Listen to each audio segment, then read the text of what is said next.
Hi, and welcome to Deep Leadership. I'm your host, John Rennie. Have you ever thought of starting your own company, but weren't sure whether or not you could do it? Most people think you need to have innovative ideas like Elon Musk or vision like Steve Jobs. The truth is that entrepreneurs come in all different shapes and sizes. My guests today are Jonathan Littman and Susanna Camp. They have studied thousands of successful entrepreneurs and uncovered some interesting findings. If you were wondering if you had the right stuff to start a business, this is your podcast. So, are you ready to dive in? Let's get started.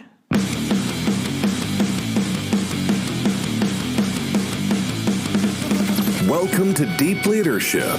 Leadership is a people business. That's the philosophy of your podcast host, John Rennie. As a former Cold War submarine officer who spent 20 plus years leading businesses in corporate America before starting his own manufacturing business, he knows that leadership matters. Are you ready for some real-world actionable advice from John as well as his expert guests? I'm ready. The show starts right now. Welcome to the Deep Leadership Podcast. Today I'm joined by Jonathan Littman and Susanna Camp. They are the authors of a new book called The Entrepreneur's Faces: How Makers, Visionaries, and Outsiders Succeed. They both have spent years helping people in the startup community, and each has a deep passion for entrepreneurship and innovation. This book offers a new human-centric model to guide startup leaders. They describe 10 distinct archetypes and how each can successfully navigate the phases of a startup. As a co-founder and leader of a startup company myself, I'm excited to have them on the show and learn from all of their wisdom. So Jonathan and Susanna, welcome to the show.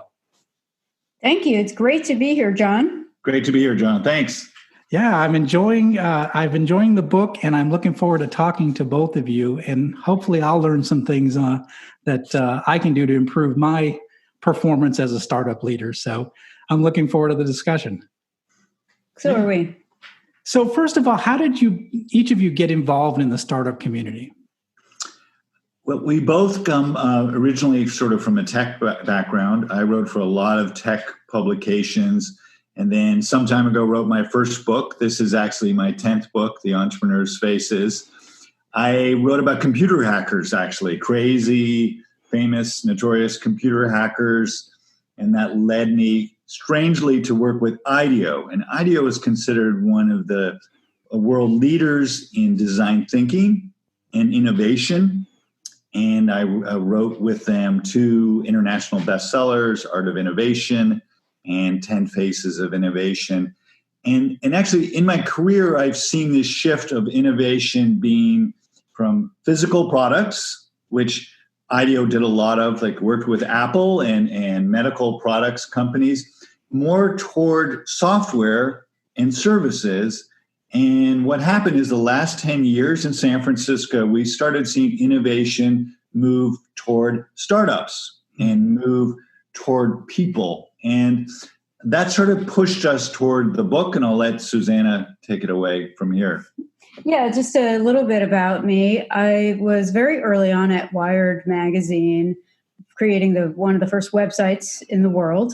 So very entrepreneurial people, of course, starting that magazine, but then everyone also on the internet in the early days was doing something sort of different-minded, definitely not business as usual. So that was a very formative time for me. I was also at Macworld and PC World and some tech publications. And then I did something different. I stepped out of it and I went into education. I wanted to help people, and I got a master's in education focused on policy.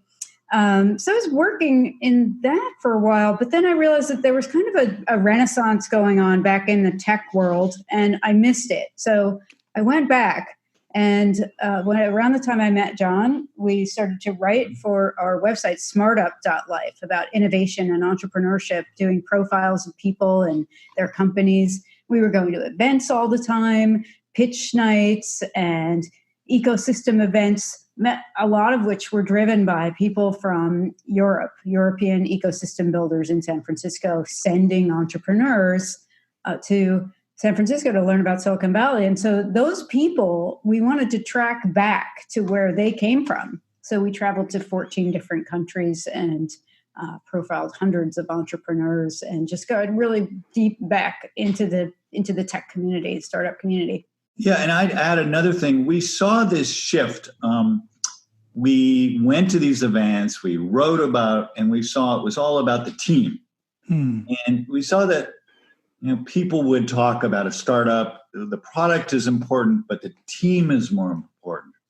And there are very famous books, Lean Startup and some other models, but they were all organization centric. They were all about the product or the corporation.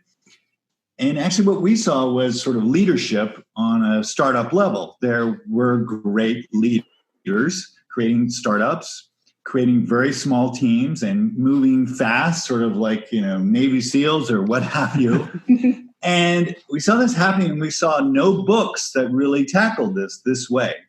And coming from IDEO, which is a truly human-centric, innovation firm, which they start with understanding the customer through empathy and putting yourself in the customer's shoes. And we thought, well, nobody's really done this for startups. And as Susanna mentioned, we didn't want to be just in the bubble of San Francisco. And we thought, why not see, how this model plays out around the world. I also, just prior to this, went to Asia a few times and saw some different things there. So that was kind of the genesis of the project. Ah, that's great. And what I'm so glad to hear is the focus on people. Because one of the things I talk about a lot in my book and what we do here on this podcast is we talk about the people side of leadership. And it's often somewhat ignored. We talk about strategy and business plans and, accounting, marketing, and all these things that are important, but it's really the people that will bring a project to life. And so I'm glad to see this. Yeah, and we found that far from the media stereotype of the people being a 25-year-old, college dropout who has a tech startup, there are different kinds or types of entrepreneurs. Yeah, that's great to hear, because I'm glad to hear, because as a 50-year-old startup CEO, I was glad to hear that there's people like me out there, not just... Well, actually, the stats are that 50-year-old startups have a 2x or a 3x better chance of success than a 20-something or 30-something startup. We hear about all the successes, but there are far more failures in the younger startups. Interesting. Yeah, a lot of it comes back to experience. So everyone brings their own identity to the endeavor, and it's shaped by their own experience and their own lens of understanding, which, as you know, kind of matures as you get older.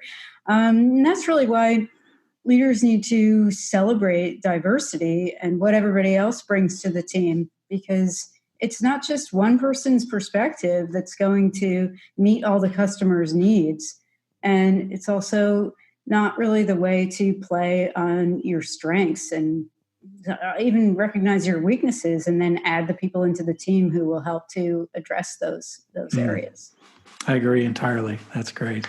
So you touched on it a little bit. So you talk about the genesis of the book, but why did you feel like this book needed to be written at this time? And who are you trying to help? Who is the main audience for this book? It's a great question, because this book took a while to do. It was a serious book, and we interviewed hundreds of people, and through the process, we decided that, wow, there are these different types. We decided that there were 10. And then there was honestly sort of an auditioning phase where we'd interview a lot of people, and we'd decide, okay, you almost made it through the audition, but not quite. And so we found our 10, and we believe that entrepreneurship is far more broad in America and other countries than people realize. We think you can be tremendously entrepreneurial, in a hardware store, in a restaurant, and today in a dental office. So we were looking to broaden the meaning of entrepreneur. And actually, this terrible crisis that we're in the middle of, the pandemic, for us increased the urgency of what we're doing and what it means for leaders, because companies really are having to do what we might call, pivots, huge pivots in what they offer and how they offer things. And some companies are having to close shop and start something completely new. There's actually the largest number of essentially startups, new businesses in the last 2 quarters for the last 20 years. So there's been a huge amount of entrepreneurship right in the middle. So we feel like we wanted to have something for that. Yeah, let me add one thing. We wanted to create a book for everyday entrepreneurs. We didn't want to present them with models that were just famous people that were kind of unrelatable. These sort of hagiographies of the known leaders and how did they get to where they were, because frankly their circumstances don't really apply to everyone.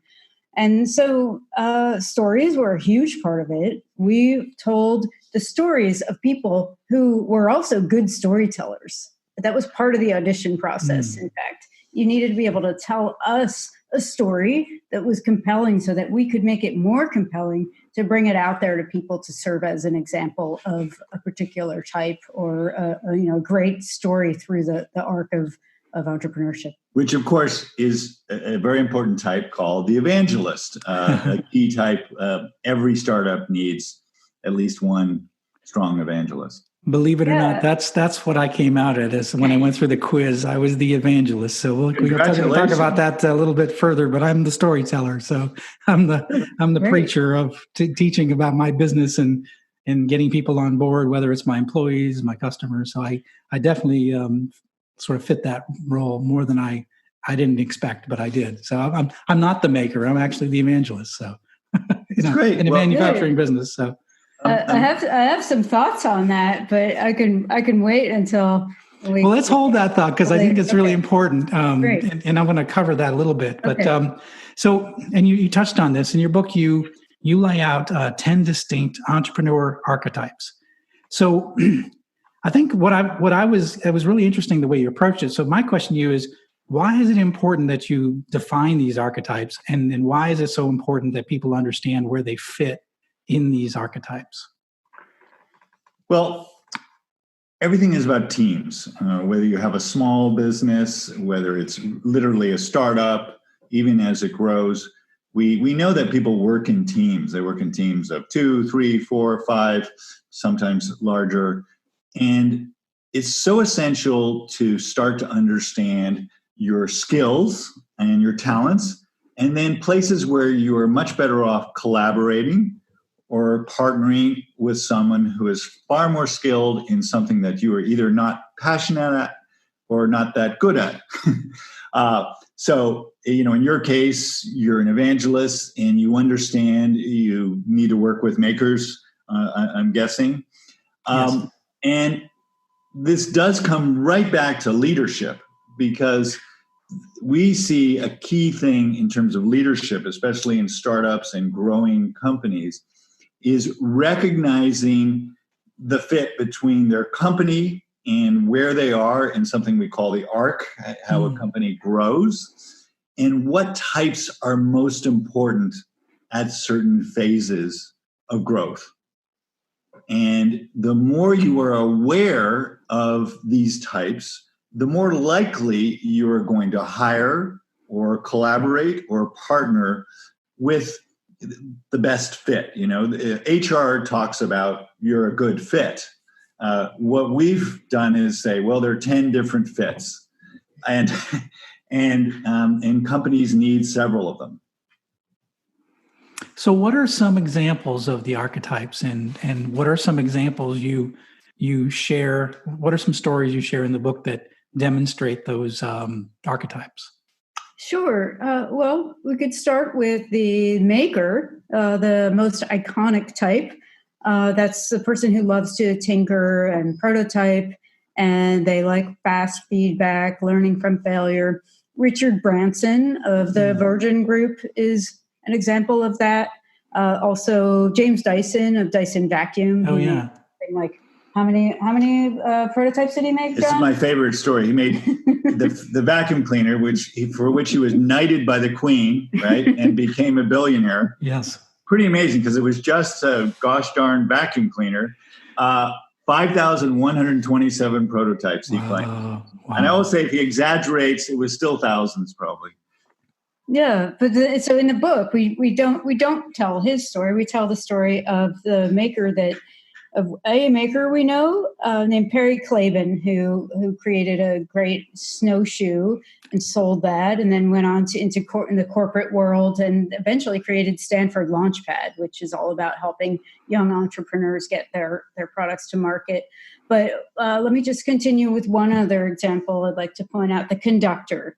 That's the platform builder and the kind of the systems operator who sees everything from the bird's eye view. And Mark Benioff of Salesforce is a great conductor with his platform. And in the book, we tell the story of Carlos Muela, the food truck king in San Francisco. Yeah, what's cool about Carlos is a young man, his father had 2 tapas restaurants in San Francisco. And in another age, he would just have fallen in his great footsteps, an immigrant creating a great business. But he went to the University of San Francisco, where Susanna and I teach entrepreneurship, and he studied entrepreneurship. So when he came out of school, he thought, okay, do I manage the restaurants? Maybe I do that. And then in 5 years, I open a 3rd restaurant or something. He saw food trucks starting to happen and realized there was no fixed place like a park where the food trucks could essentially live. They had to be festival days, and they were illegal on the streets of San Francisco. So he created the first fixed parks. And today he has about 300 trucks that he essentially conducts in his orchestra in 2 very large parks. And he's a food truck broker, so he sends trucks to churches, to private businesses, and of course collects a commission when he does so. So he doesn't have any employees in these food trucks, right? So it's another beautiful thing about his story is exciting. This park itself is kind of a microcosm of entrepreneurship, because you get to test things out pretty quickly. Right. If you make something on your food truck that people don't like, you're going to find out pretty fast. Right.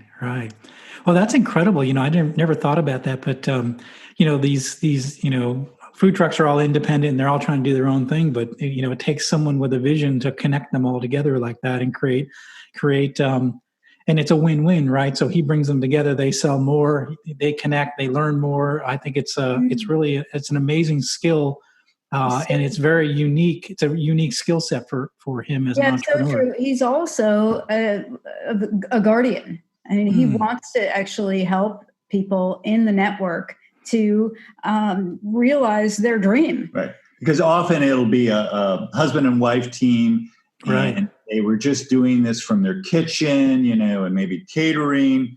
And this is their first truck. And he's had, a couple dozen have 2 trucks, then 3 trucks, then actually a restaurant. So he's sort of, a father or almost a grandfather, even though he's 32, I think, to all of these families. Yeah. And it's sort of a win-win. Yeah, so he brings them up, and he's the guardian type who's got a mission to help people. John, do you want to tell any other types? Yeah, well, one of my I do want to, but I want to tell Alan. So I love Alan. Alan Young, born in Chinatown, San Francisco. His parents, his father worked in a hardware store and a grocery store, so he worked day and night. Mother, a seamstress. Alan was a terrible student, and in fact, he played hooky most of the time. He was a bit of a gangster. He would steal back in the day when they had bookstores. He would steal business books. He would steal Forbes magazines because he was interested in business. And one day he walked into a hotel in downtown San Francisco when he was supposed to be in class. And he walked in because he needed to use the restroom because he spent so much time out of school. And he heard this man giving an inspiring, keynote speech. And he waited around. He was 17 years old. And he asked a question at the end. And he said, "How can I be like you?"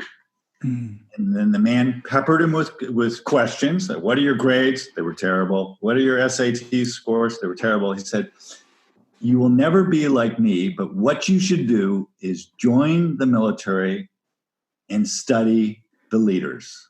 Mm. Not to be a soldier, but to learn about leadership. And incredibly, he's an Asian American. His parents just couldn't believe it. He joined the Marines. He, did a tremendous job in his boot camp and was like an honor man in the ending ceremonies. And it turned out his mother had tuberculosis, so he had to take an honorable discharge. But Alan went on to study leadership in every situation he could. He became class president in college. He studied venture capital and startups. With his college team, he got to spend a day with Warren Buffett. Oh, wow.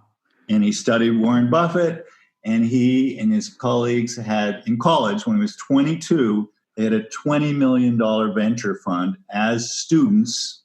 Wow. That invested in 15 companies, and 4 of them went public.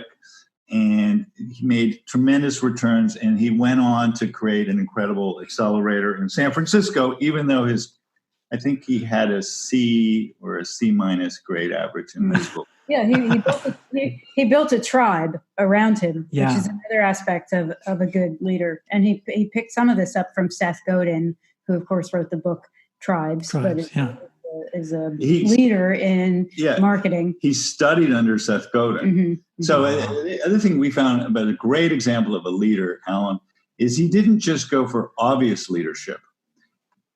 Seth Godin had an alternative MBA program, which was free, except you had to get in. And 500 people tried to get in, and Alan was one of 9 accepted. Wow. And you got to study at his apartment/office for 9 months. Wow. And after Alan did that, he essentially did the same thing with Y Combinator. Oh, wow. He joined a startup, not because he thought the startup would succeed, but because the startup had gotten into Y Combinator. And so we think for leaders, you actually have to sort of lead in how you study leaders and be a little, daring as Alan was, and find unusual ways to get close to great. We'll be right back after a quick word from our sponsors. Is your boss a jerk? I understand you're in the hospital, but I'm going to need you to come in today. Do they lack any ability to actually lead people? Oh, it's fine. I'll just find somebody else that can do it, okay? John is offering a new service just for you. For only $10, he will anonymously mail a copy of his best-selling book, I Have the Watch, to your boss with a personal note. Go to IHaveTheWatch.com and enter the discount code BOSS at checkout. Deep Leadership is brought to you by my friends at the Bottom Gun Coffee Company. Bottom Gun is owned and operated by U.S. submarine veterans, and no one knows coffee better than the men and women who serve long hours keeping watch under the sea. Bottom Gun Coffee Company has a variety of coffee blends designed to keep you moving. From Ahab's Revenge extremely strong coffee to their morning blend, Bottom Gun purchases only premium certified organic coffee beans from all over the world to create the finest tasting coffee you will ever experience. It's what I drink every day. Bottom Gun is offering a discount to the listeners of Deep Leadership. Go to bottomguncoffeecompany.com and enter the discount code DEEP at checkout. Bottom Gun Coffee, the taste that's qualified.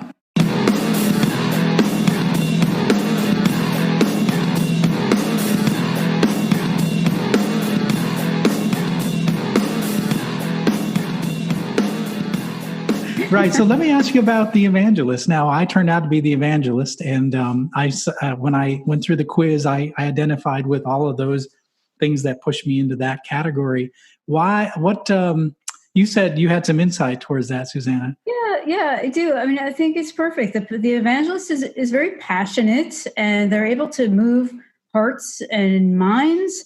It's super important for bringing a product to market. Of course, you can sell that product before it even exists, but it also helps to form your own conviction, because pitching is a big part of it. And if you think about that, the pitch or the elevator speech or what have you, you need to really convince yourself, and you need to feel it in your core. And And then don't forget that you're also pitching for, you're pitching for customers or you're pitching for VCs, but you're pitching for your team too. So you are showing leadership there, and you're modeling strong behavior for them to emulate as they also become convinced not only about your product or your service, but about you and your ability to lead. Yeah, and I'd add, this international travel gave us a broader perspective on this, because San Francisco, we can pitch a startup that really has no tech, has no customers, and it sounds fantastic, right? And you go other places in the world, they have fantastic tech, they have like real customers, but they couldn't, get you to give you $10, right? They can't pitch at all. We went to Warsaw, actually, where Google has one of its 8 international campuses because of the technical talent, just tremendous ability in math and coding. And we went to a startup there. It was in one of these Soviet bloc apartment buildings, and it was just beautiful on the inside. They had this thriving company, and they only had PhDs working for them. Oh, wow. Yet they were doing kind of like back-end work for major international firms in Europe, because they couldn't pitch you anything. They couldn't tell a story. And so it's so essential today. We have some great stories of entrepreneurs who what separates them from the pack and how they're able to capture, excitement. Being able to tell the story and bring along your customers and your investors into the story, and they want to be part of that story because it's an amazing journey and they want to be part of it. So interesting. Yeah, and I'd add one thing. You talk about leadership because it ties right back to leadership. Another of our characters, and we don't have to go in this type, but he's a different type actually. He's what we call an accidental, and an accidental is something that actually Google and others have embraced, that from passions and hobbies can come great companies. And this man was a physicist in Estonia, working as a brilliant physicist at CERN. And he was so upset that he couldn't speak French. So he borrowed the supercomputers and created this great new model for learning foreign languages. That's machine learning. But when his startup started to grow, and it was an accidental startup, he had no intention, he had a terrible problem because he couldn't tell a story. He couldn't pitch. In fact, the day before a huge pitch competition with tech stars in England, in front of a big crowd, he collapsed on the stage. Oh, no. He had a total panic attack. This is a guy who's like IQ, stratosphere, brilliant. And he realized he had to become a leader. So he went to, is it Hyde Park? Yeah. No, it's the other one. Called the Speaker's Corner. Speaker's Corner. It's in Hyde Park. In Hyde Park, where you may have heard down through history, people, give speeches. I think they stand on a soapbox. So he stood there and just howled and screamed his pitch to his co-founder because he knew he couldn't hand off this task to anyone else. And he knew if he couldn't do it, he couldn't create a team. No one would want to follow him, into battle, essentially. And he came back, he did the pitch, and they essentially won and started to get a huge amount of funding. Oh, that's great. So what you're saying is that even you might fit one archetype, but you might have to pivot even yourself personally. If you don't have enough to build the team, you might have to pivot yourself to develop another set of skills for a different part of the journey. Exactly. That's true. And we think it's usually people are very strong in one type and they are aspirational or growing in one or two others. That makes sense. There are rare people who are just, Renaissance and they're fantastic at 4 or 5. And hats off to them. Right. Well, one thing you talk about in the story, and I like the way your chapters are lined up, you actually talk about the entrepreneur's arc. What is the entrepreneur's arc, and why is that important? Why did you tell the story through the arc? Because I like that approach. Thank you. Sure. Well, the arc starts with the awakening, which is when you kind of have your big idea and you start to become aware of what might be possible and you think maybe I could do something with this. Then you could, of course, fall back asleep and go back to your job and not do anything. But if you're really on the entrepreneurial arc, you go to stage 2, which is the shift. That's where you commit to the idea and to actually making something out of it. After that, there's the place, which is all about physical ecosystem. Maybe in the before days, before COVID, but even then too, it was about the network of people around you who are like-minded and are going to inspire you. Then you move to, and by the way, these are not like literally meant to be exactly consecutive stages. Right. Some of them are happening at the same time and maybe in a different order than we've presented. But typically after the place comes the launch, which is when you get your product out to market. Then money, of course, is not always right after that. It's like happening at the same time. You're getting money. Funding, seeking funding, of course. Yeah. And then there is the test, which is when you really kind of have to figure out if you're going to make it, and you go through some trials, and there's a lot of like, prototyping and things like that. And then the scale. And the interesting thing, we've been to so many of these conferences around the world. This famous one in Europe called Web Summit. They're huge, famous CES, a big tech conference in Las Vegas, tons of conferences in San Francisco. And we literally have met probably more than 1,000 startups in just the last few years. And usually we can tell where they are on the arc in 2 minutes or less. Yeah. We actually came up with a few questions to determine that. Often they're barely at shift, right? They really don't understand this value of place, which is, as Susanna mentioned, it's even more important to think about your place now, which is it's going to be having people you're collaborating with, partnering with, and thinking strategically about that wider human network. And when we get to this all-important test, that's usually where most startups, the great ones, they make it past the test. Most fail because that's where you almost always have to do, what they say, the sort of cliche is a pivot.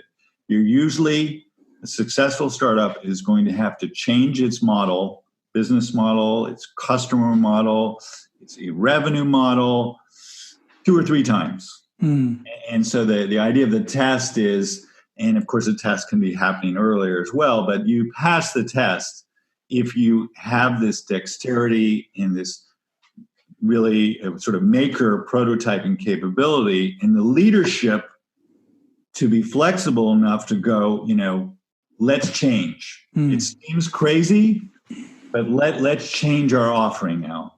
Absolutely. This is really important. I know, if you looked at our business plan, when we started up and what we look like today, it's different, right? We found things that worked, we found things that didn't work, and some of the mistakes were costly, right? But at the end of the day, we focused in on what was working and what message was clear and what products sold better, where the margins were, and we're different. And we even say that to ourselves. We're probably not going to recognize ourselves 5 years from now. So we're evolving based on what we see are the opportunities. And I think that's part of that's really important, is just to kind of be able to recognize what's happening and shift accordingly. And that's really important. A good part of our book goes back to Stanford, as Susanna mentioned, this amazing professor who himself was a entrepreneur who created a snowshoe, the best snowshoe in the world. I love the snowshoe. I'm from New England, so the snowshoe example. I've worn snowshoes, so I'm smiling every time I hear that. You've probably worn a pair of snowshoes, and he's a stubborn guy. He's actually a physicist also. So there are actually 2 physicists in our book, which I'm just a writer. I think, wow, physicists, these are smart people. But after he created the snowshoe, and after he worked for Patagonia, a great company for many years, he came back and he essentially created a maker prototyping model for university students at Stanford to create startups. And incredibly, it's just one class, 10 weeks of class, and they created $500 million of value in 10 years of just student-run companies.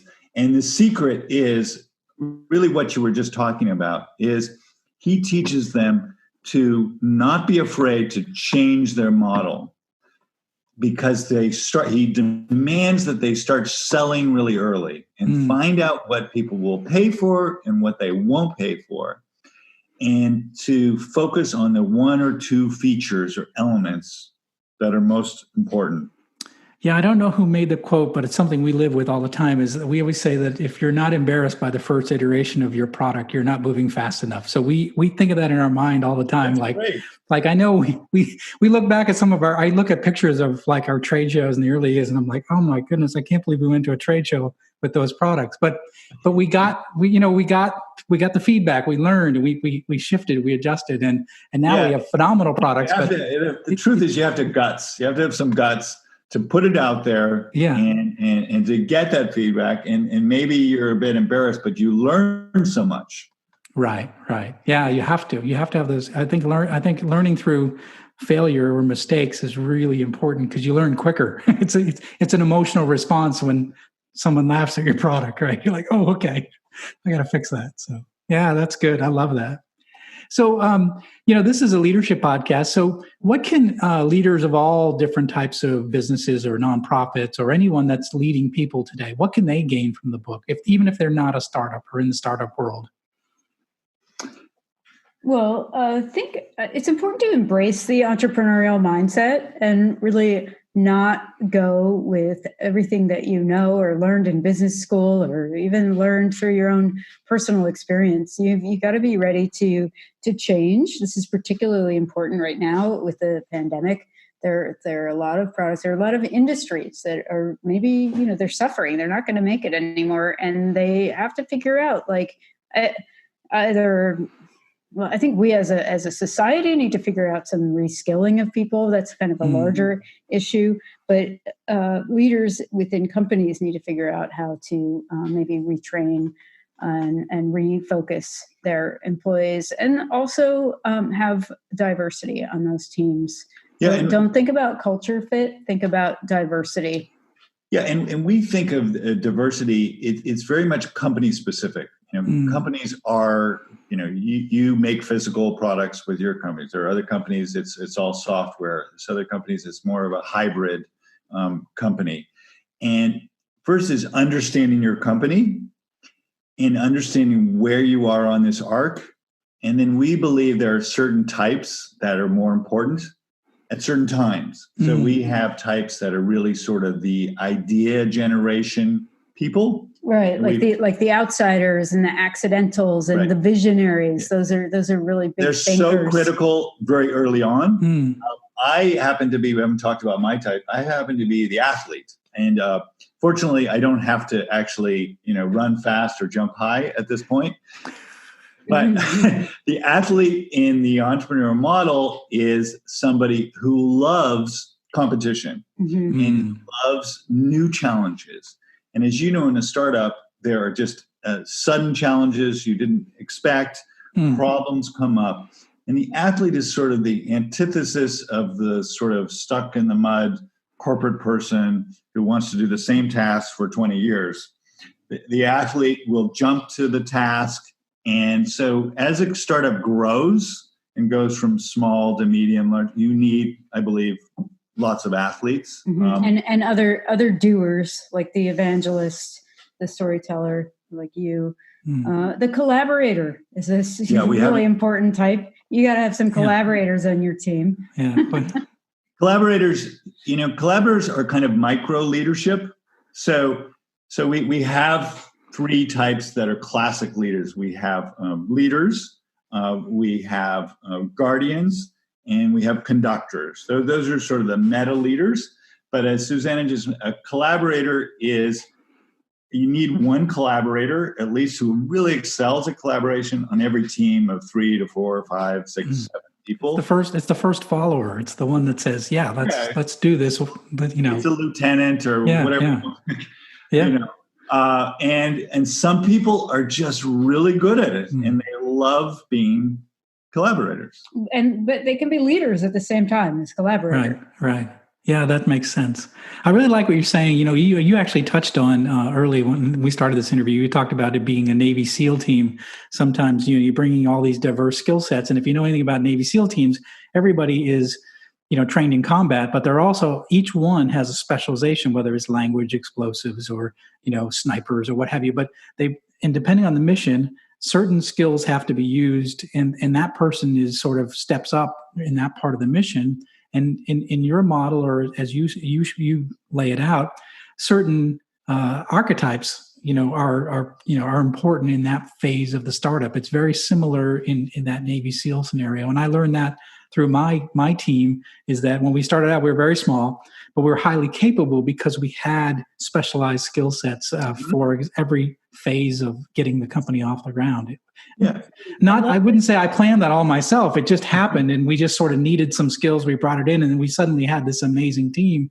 And but it was all because of, as you mentioned, diversity. It's diversity of experience, skills, age, all this stuff brought together in one team and became successful because of it. Yeah, I love that you brought that up, because we were riffing recently on that theme of the military having specialists that you could put onto the team to lead to better success. But sports has a similar analogy. Yeah. And if you look at basketball, there's point guards and there's centers and there's forwards, and they each play a different role. Yeah. Baseball is even more specialized. Oh, yeah, yeah. You have 9 positions, and then in the pitcher category, you have about 4 more, right? Yeah.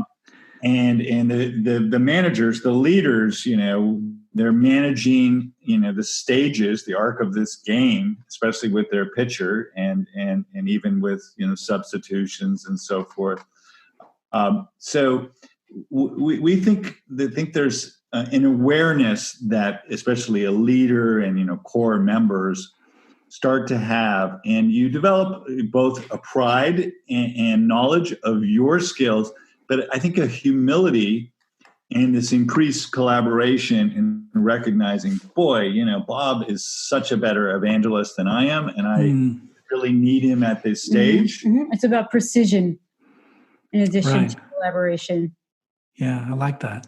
That's great. Excellent. So, as we're the leadership podcast, so as you've looked at these thousands of entrepreneurs who have led business, led startups, what are some characteristics of a great leader in your minds?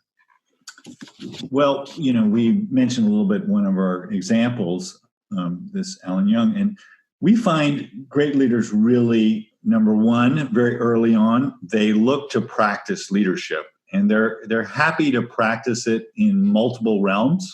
Alan, in his case, practiced it, in the military, in college, and they really love it when something has never been done before. Like there probably had almost never before been a startup, VC fund in college. And all these people sort of laughed at, they got 100 no's for investors for this, fund. And then one sort of wild VC gave them $1 million. And the next thing, Alan Young was pitching to Bank of America and Wells Fargo and getting, $3 and $4 million commitments. So by practicing leadership, the leader starts to realize that so much more is possible than they imagined. And another thing we learned from Alan is he was always sort of exploring new realms. He didn't want to always be in the same area, and he wanted to experiment with new places to be a leader. Yeah, he said never do the same thing twice. That's really part of his own personal philosophy. So if you never do the same thing twice, you're always growing. I'd add, leaders can lead, if you have a passion for, a charity, something in your community, something with a social or environmental, it's really great to expand your leadership beyond, what you think of as your work and your career. That's like cross training. That's just going to make you a better leader. Mm-hmm. I love that. That's great. Yeah, Mark Benioff is, of course, famous for that. He's a great philanthropist within the San Francisco ecosystem, as is Craig Newmark, who is a classic accidental. Now that he's achieved some financial security and fame, he uses those resources to help other growing entrepreneurs. That's fantastic. I love that. I love the idea of practicing leadership. That I just wrote a chapter for a friend who's writing a leadership book, and wrote a chapter about it. And one of the things I talked about was the best way to become a leader is to be a leader. The best way to learn leadership is to do leadership things. You can't read it in the book. You actually have to do it. You have to practice it, just like and I think learning by doing. A huge part of our book, the Entrepreneur's Faces, I think, is that our entrepreneurs, they move quickly from this awakening to the shift to launching. They start doing, and you're absolutely right. It's great to read biographies of great leaders, but that's just the awakening. You've got to get out and start. You got to practice. You got to do it. You got to learn through making mistakes, just like with products as well, too. You're going to make some mistakes as you try to lead people. So exactly. Yeah, that's great. Well, how can people find out more about each of you, and how do they get more information about your book and all these other resources that you have now? Sure. Well, our book is called The Entrepreneur's Faces, How Makers, Visionaries, and Outsiders Succeed. You can find that on Amazon. You can also find it on our website, theentrepreneur'sfaces.com. And on that website, you can take the quiz to find out which type you are. You can find us both on LinkedIn. Yeah, we've had some other exciting things. Just in the last week, there was a great piece in Inc. magazine about our model. We were just in Startup Nation, MSN. So, and people are writing stories and writing about the book, and they're writing a lot about teamwork and leadership. Actually, we have a great piece on leadership now. Yeah. A leadership publication as well. That's great. I did read the Inc. article, and I'll put that up on the show notes, as well as all the links to all of the resources that you talked about. Actually, I looked at your LinkedIn profiles too, so before you came on. So I like a little bit about your background. So, thank you. And you have a wide variety of background. That's why I didn't spend a lot of time talking about introducing you, because I could spend the whole podcast. Yeah, we never talked your about experience. my time writing for Playboy magazine. Playboy magazine. We didn't mention that, but. I should have said that in the beginning, and that would have kept people listening to the show, right? So, but no, I love that. So it was very interesting when I saw that. So, I will put links to all these in our show notes. And, the people that are listening in, this has been a great discussion. There's a great book. If you're in a startup position, or you're starting a company and you want to know kind of some of the things that are working and not working, this is a great book to go to. Even if you're just a leader in an organization, as you mentioned, Susanna, you got to have an entrepreneurial mindset if you want to be successful. So this book is also good for any leader that's in any type of organization, any type of setting. So it's very powerful. And I really appreciate you guys coming on the show and sharing all your wisdom. I know I've taken a ton of notes, and I'll be going through it and trying to capture some ideas myself and ways that I can get better at what I'm doing. Great. Well, thank you. That's so good to hear. We're glad that the book is resonating with people, because we think it's important. It's very rewarding. Yeah. Well, thank you for your time, and thank you for being on the show, and thank you for all of your wisdom. Thank you, Thanks. John. It was a great experience. Take care, John. Thank you. Bye. That's it for today. Thank you for listening to Deep Leadership. If you like this podcast, please subscribe and share so we can continue to build a world with better bosses. Until next time, this is John Rennie saying take care and lead well.